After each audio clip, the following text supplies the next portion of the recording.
দোয়াটা আমাদের দরকার এবং এই দোয়া দিয়ে আমরা টিকে রয়েছি।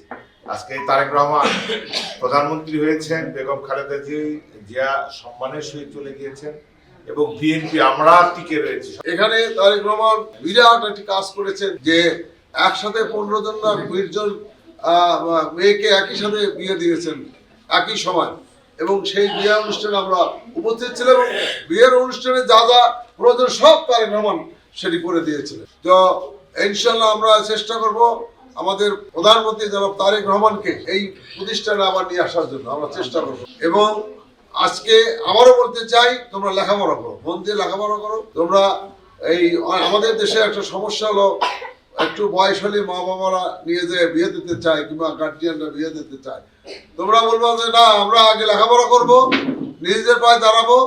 তোমরা এই মুহূর্তে যারা তোমরা লেখাপড়া করে চাকরির জন্য প্রার্থী হবা, প্রধানমন্ত্রীর কাছে সরাসরি তোমরা আপিল করতে পারবা, তোমাদের চাকরি হয়ে যাবে ইনশাল্লাহ। কারণ তারেক রহমান তোমাদেরকে অত্যন্ত ভালোবাসে, কারণ তারেক রহমান তোমাদেরকে অত্যন্ত ভালোবাসে। এই জিনিসটি আমরা দেখেছি, লক্ষ্য করেছি। তিনি আজকে প্রধানমন্ত্রী না, প্রধানমন্ত্রী হওয়ার আগে এবং যখন তার মা প্রধানমন্ত্রী ছিল তখনও দেখেছি তিনি এই শিশু পরিবারকে অনেক ভালোবাসেন। বিভিন্ন এতিমখানায় তিনি অনেক অনুদান দিয়েছেন অনেক, এবং তাদের পাশে থেকেছেন।